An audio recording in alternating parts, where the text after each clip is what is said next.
Hello everyone, you are most welcome to my channel GEM. I am Nishit Sharma and please don't forget to subscribe my channel to keep on getting more videos like this. Today, Ms. Kina Sharma will be explaining you the chapter The Portrait of a Lady by Khushwant Singh. Before that, I am asked to tell you something about the author. Khushwant Singh was an Indian author, lawyer, diplomat, journalist and politician. His novel Train to Pakistan became his most well-known novel. Moreover, a film was also made on this novel in the year 1998. As a writer, he was best known for his French secularism, humor, sarcasm and an abiding love of poetry.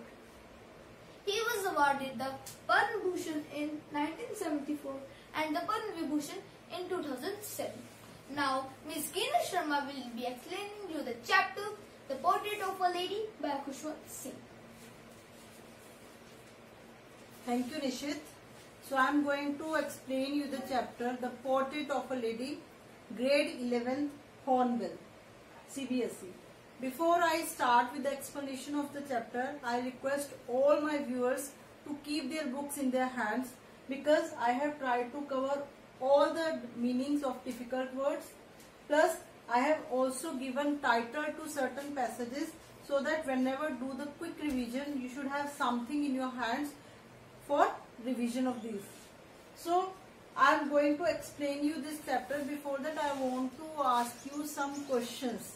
My first question is, do you love your grandparents? Second question is, how much time do you spend with your grandparents?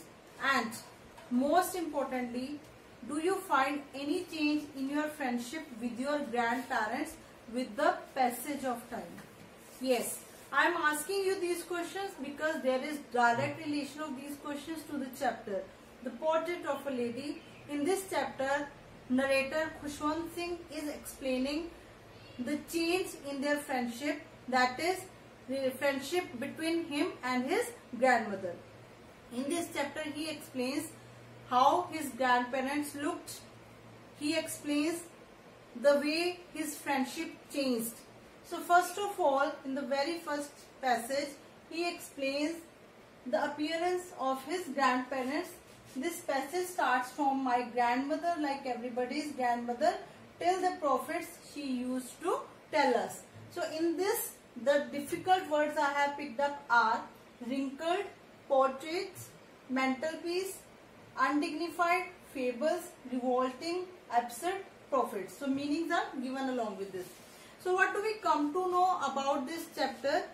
In this passage we come to know that narrator is telling about his grandparents even though he had not seen his grandfather because his portrait was hung above the mantelpiece. So he says that seeing his picture, I came to know that he wore a big turban. He used to wear loose fitting clothes and the best part of his chest was covered with his beard. So seeing this, he says that it could have been said that that person could have lot and lot of grandchildren, but it was quite hard to believe that he could even have a wife and children. So here he has just used exaggeration, that is hyperbole he has used just to tell the oldness of his grandfather. After this we come to know in the same passage that his grandmother used to tell the games which she used to play when she was a child. So he says that whenever she told us about those games, we just considered it as if she was telling us some fable, some moral story, because again it was hard to believe for us that she could also have been young. Then we are coming to know about the appearance of grandmother. She was short, she was fat and she had a wrinkled face. So here you will come to know about grandmother's appearance. The meanings I have covered in this are crisscross, hobbled, stoop, rosary, locks, scattered, untidily, inaudible, puckered, serenity. In this passage we come to know about the complete appearance of his grandmother. She was short-heighted, she was fat and her face was full of wrinkles. Then we come to know that she was hunchbacked.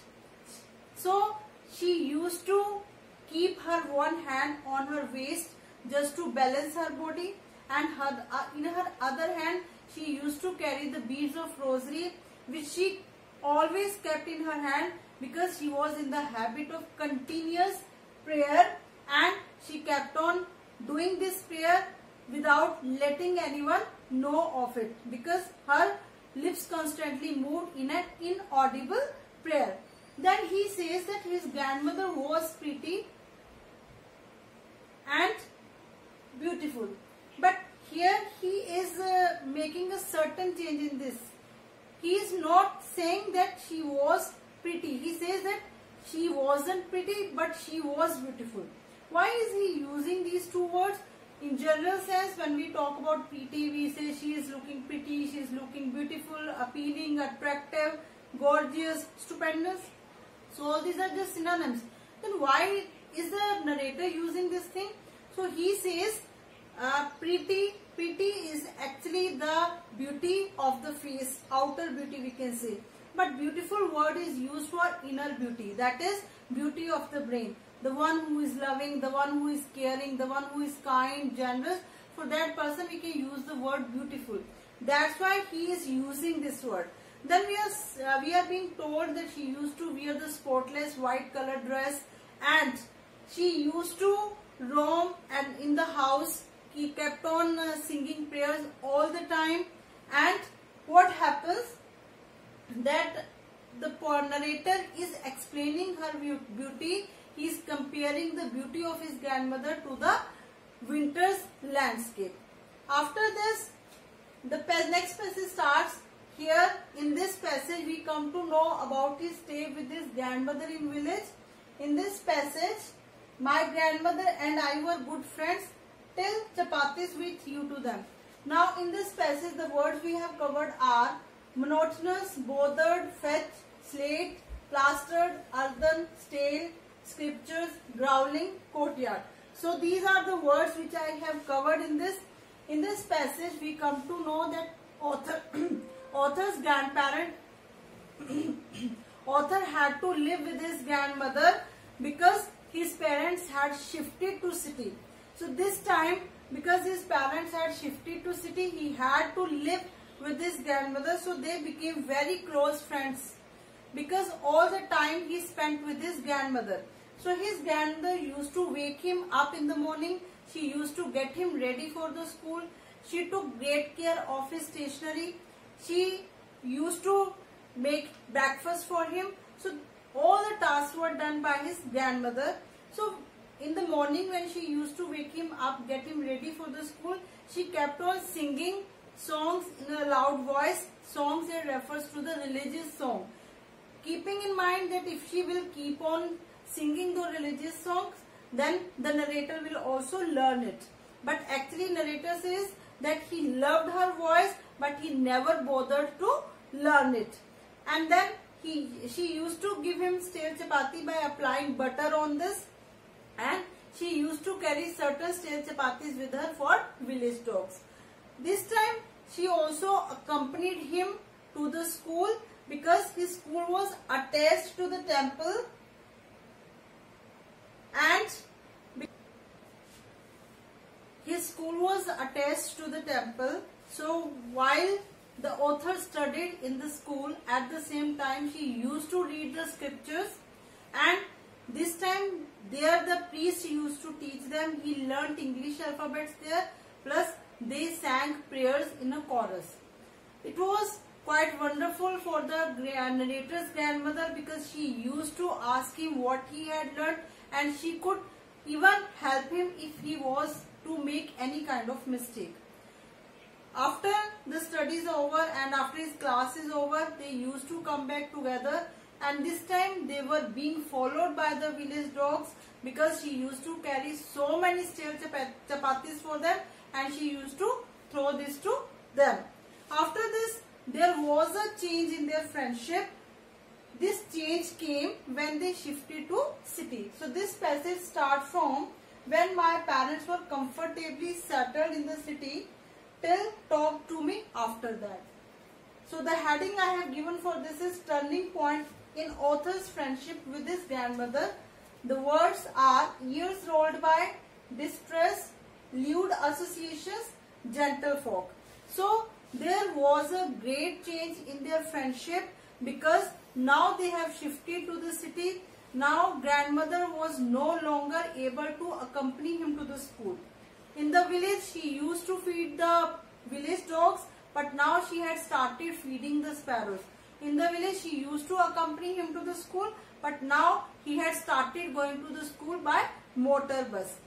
And other thing, when the author came back from the school, in the village she used to ask him. In fact, she used to help him because there he was taught about the prayers and she could help him in those. But now when the narrator came back from the school, she asked him what he had learnt in the school. So he told him about the law of gravity, Archimedes principle. So all these things were actually making her happy because all these things were beyond her understanding and she was not able to help the narrator in those things. And one day what happened, the narrator announced that music lessons will be taught in the school. Hearing this, she became really upset because according to her, music is meant for harlots, music is meant for beggars, but music is not meant for gentlefolk like the narrator, like their family. So these things she didn't like and she was not happy the English lessons taught in the school. So slowly and slowly she stopped asking the narrator about these things, and in spite of this she had started spending time with herself only. That means she had started ignoring the narrator because she was no more able to help him in his studies. Then after that there again came a change in their friendship when narrator had started studying in a university. Here the passage starts from when I went up to university till the contact between us. The heading I have given for this is author studies at a university and goes abroad. The words I have taken here are strapped, seclusion, spinning wheel, veritable, bedlam, chirpings, pursed, shoot. So in this passage we come to know that the common link of their friendship, that is they were sharing the same room till now, but this time they had stopped sharing the same room because this time narrator was given a room of his own. So this time she had actually realized that there is nothing which she could share or she could ask the narrator. So most of the time she had spending in spinning wheel and feeding the sparrows. So the narrator says that when she used to feed the sparrows, that moment used to be the wonderful one because all the birds could be seen sitting on her legs, sitting on her shoulders, and some were even sitting on her head. And then all these things happened. She had accepted that seclusion. She had accepted that now she has to spend maximum time with herself only. And then what happens, the time came when the author had to go abroad for further studies. This was the time when she was little bit upset, but she did not show her expressions to anyone in the family. She herself went to the railway station to accompany him, to see him off, and this time again she was holding that beads of rosary. She was continuously praying, but there were no tears in her eyes. As for the narrator, he says, I was a bit upset. Why he was upset? Because he was going abroad for 5 long years and he was worried if he would be able to see his grandmother after 5 years or not. So he was little bit upset, but there was not any kind of disturbance in her mind. In fact, she kissed him on his forehead and then he left.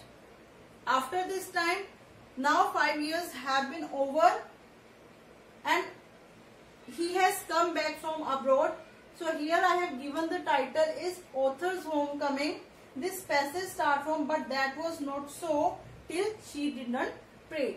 So the words I have covered here are sentimental, cherished, moist, imprint, class, frivolous rebukes, thumb, sagging, dilapidated, persuade, overstraining, and omit. So in this passage we come to know when the narrator came back from abroad, this was the time when he saw his grandmother at the railway station just to receive him. This time she was very happy. She clasped him, she held him tightly in her arms, and what happens next, that she hugged him. After reaching home, this was the time she had collected all the women of her neighborhood and started singing the songs of homecoming warriors. This time all the family members of the narrator were trying to stop her because of overstraining. They were worried about her, that if she is going to sing this much, maybe her health will be affected. But she didn't listen to anyone, and this was the time she didn't pray. In fact, she kept on singing the song. She was very happy. So actually this is indicating that how much she had been waiting for her grandson to come back from abroad, and all this is not indicated when he had gone abroad, but when he came back safely. So this indicated through her this behavior, and she kept on singing. She was very happy. Now next passage, and we can say this is the last one. It starts from the next morning till the bread comes into the dustbin. So grandmother leaves for heavenly abode, because she was being asked by the narrator and his family members not to overstrain herself, but she didn't listen to them. She kept on singing. As a result, she became ill. So the doctor was called. Doctor examined her and he said that it is just a mild fever and she will be perfectly fine. But this time narrator's grandmother knew that she is not going to live anymore. So she asked everyone to stop worrying for her, and she had asked everyone to leave her alone, because this was the time she actually wanted to devote herself completely for God. So she asked not to disturb her, and she kept on doing prayer. So while she was doing prayer, all of a sudden the beads of rosary fell from her hand and she died. After this, that same procedure started, that her body was covered in the shroud, and after that her body was taken to the cremation ground for cremation.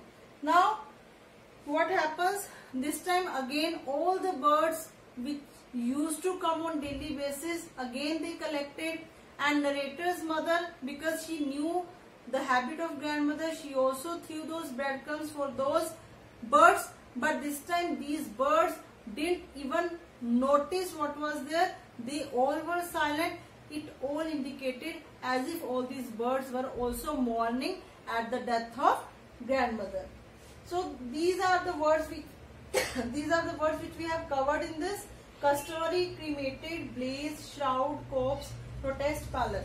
So you have understood what are the ways, what are the situations when their friendship took a great change. First of all, we are being told about the appearance of the grandparents. Then we are being told his lifestyle in a village when he used to live alone with his grandmother. Then turning point in their friendship when he shifted to city, and there was a change because there he was taught about English lessons, science and other facts which were completely beyond the understanding of grandmother. Then when they had stopped sharing the same room, he went to university. After that he went abroad. After that his arrival from abroad, and finally the death of the grandmother. So in the beginning of the chapter you must have noticed some expressions which I have taken up the meaning with meaning. The thought was almost revolting. The meaning of this is the thought that the author's grandmother was once young and pretty raises a doubt in the mind of the author. He finds it too hard to believe. See, I have taken the meanings individually also, but when they are taken up as expression, the meaning gets changed. An expanse of pure white serenity. This was used in the second passage when her beauty was compared to a winter's landscape. So it refers to the calm, peaceful and serene character and conduct of the author's grandmother. She is compared to the peaceful winter landscape in the mountains. A turning point. It refers to the point where the author's relationship with his grandmother changes drastically after they move to the city house.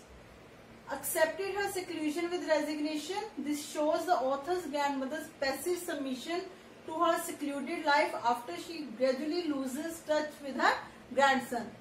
A veritable bedlam of chirping. It refers to the noise, confusion and chaos caused by the chirping of the sparrows that scattered and perched around the author's grandmother. Frivolous rebukes. It refers to the casual and light-hearted rebukes of the grandmother to the sparrows. The sagging skins of the dilapidated drum. It points to the shabby and deteriorated condition of the drum. So, if you are able to understand the chapter, then you should answer these questions. These are very important for every chapter. You should go for the theme of the chapter. You should go for the character sketches of the chapter. You should see if the title is justified or not. I hope you have understood. Thank you.